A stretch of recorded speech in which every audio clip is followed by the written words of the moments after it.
What's up, guys? Welcome back to the channel. Welcome back to another video. If you're stopping by the channel for the first time, please consider subscribing to my channel. And while you're at it, smash that like button for me. I really would appreciate it. Also, hit that post notification bell so that you're notified every time I upload a new video. Palantir reported Q3 earnings after the bell on Monday. And I must say, I was pretty impressed with Q3 numbers. Beat on top line, which is revenue. Expectation was 1.09 billion. Palantir came in at 1.18 billion. And then they beat on EPS, which is profitability as well. So beat top line, bottom line, and the stock price started to fall. And I still can't quite understand how you have beat on revenue 21 quarters in a row, and you still got a segment of investors out there that believe this company is not for real. Now, guys, I'm not a financial advisor. This is not financial advice. This is just my personal opinion based on the research that I've done. Please go out and do your own research on Palantir and come up with your own conclusion. But my conclusion is, I think they are the real deal. Now, they went ahead and gave some current quarter guidance on revenue. And that guidance was, they believe they'll finish the quarter at 1.33 billion in revenue, which again, exceeds expectations of 1.19 billion by the analysts and the experts out there. So you might be saying to yourself, well, Richard, why did the stock price go down then if they've had 21 quarters of revenue increase, beating expectations, and they gave pretty solid guidance for the current quarter? Why did the price go down?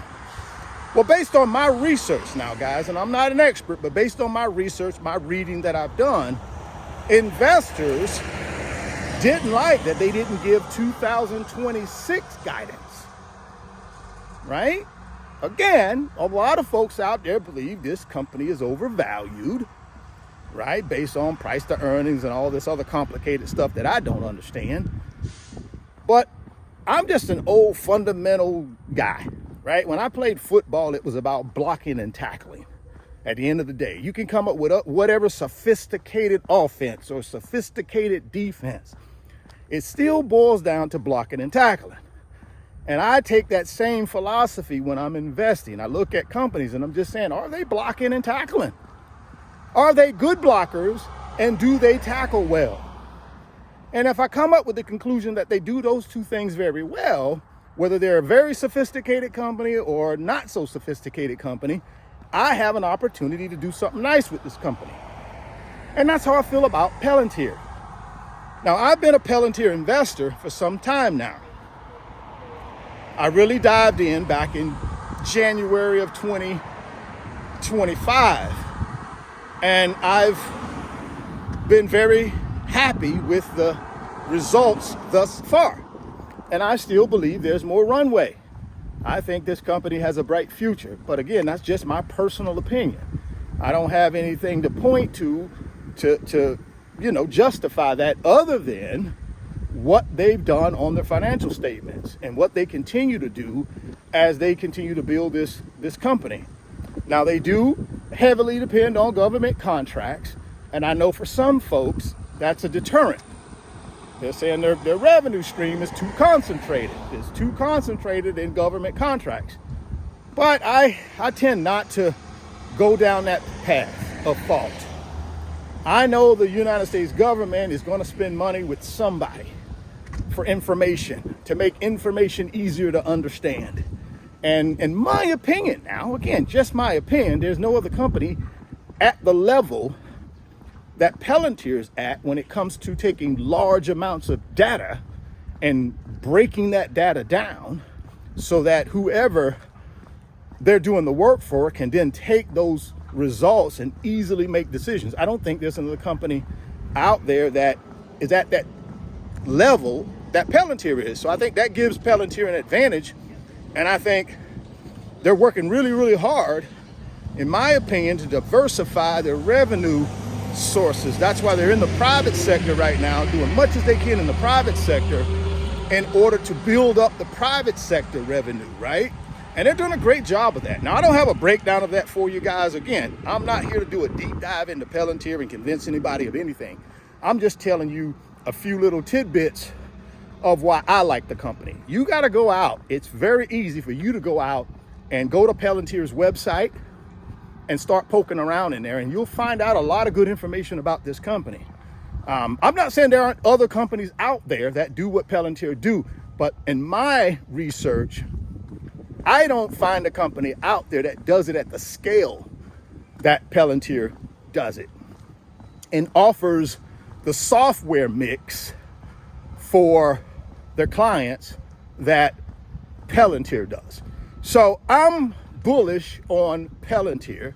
It's a long-term investment for me, and I feel real good about it.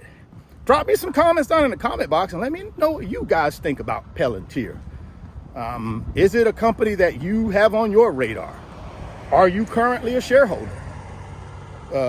Is it something that you may consider in the future? I don't know, but drop it down in the comment box.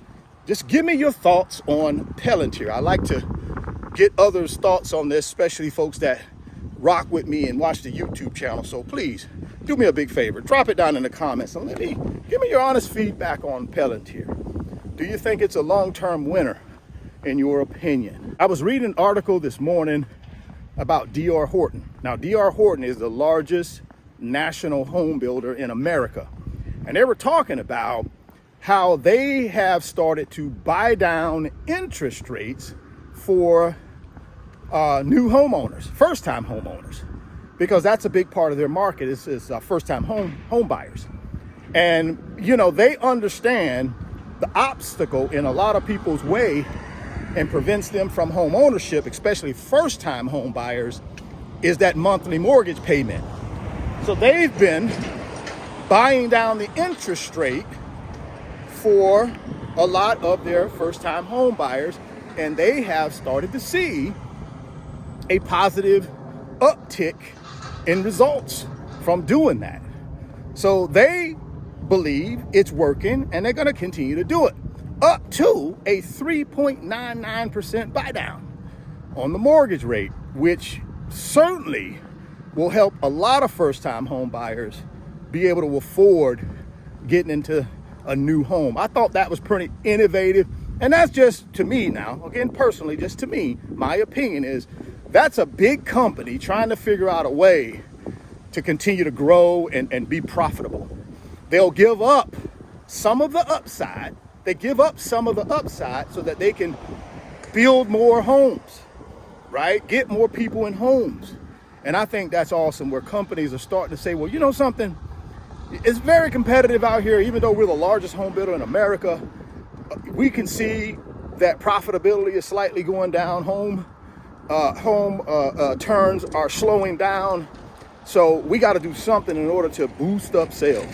And they've decided to do that mortgage rate buy down, which I think is amazing. Now, that's not a new concept.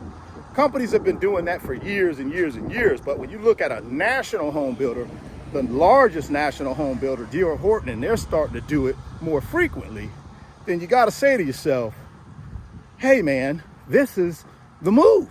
So other national home builders should pay attention to what D.R. Horton is doing, because they're starting to see a lot of positive progress with that.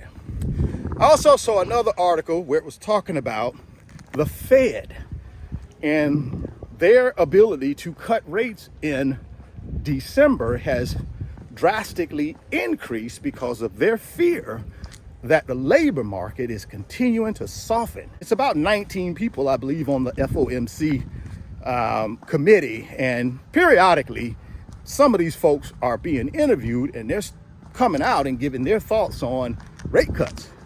And the consensus right now is rate cut should happen because they believe the labor market is softening. Now, whether that'll happen or not, guys, in December, I don't know. All I can tell you is different voting members on the FOMC have different ideas, right? And sometimes they express them. So that's what this article was talking about. But I believe it's definitely going down the right path. We do need rate cuts in December in order to anticipate a continued weakening in our labor market. And again, in my opinion, that's one way to stimulate the labor market is by lowering interest rates, because then companies can go out and borrow money a little bit cheaper and then take that borrowed money and put it into their growth.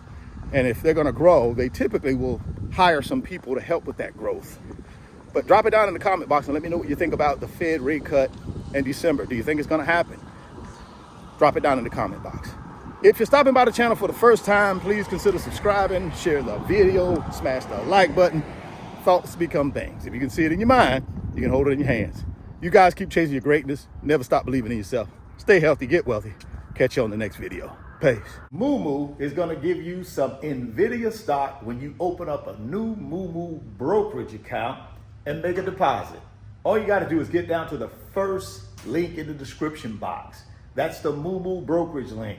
Click on it and get all the details on how you can get some NVIDIA stock. Don't delay, act today. Second link down in the description box is the Wealth Builders Financial Community on Patreon.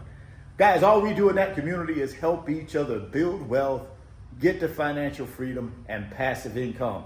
If you want to be a part of our team, all you got to do is click on that second link. It'll take you over to Patreon, and then come sign up for the fastest growing financial community on Patreon. We'll call the Wealth Builders.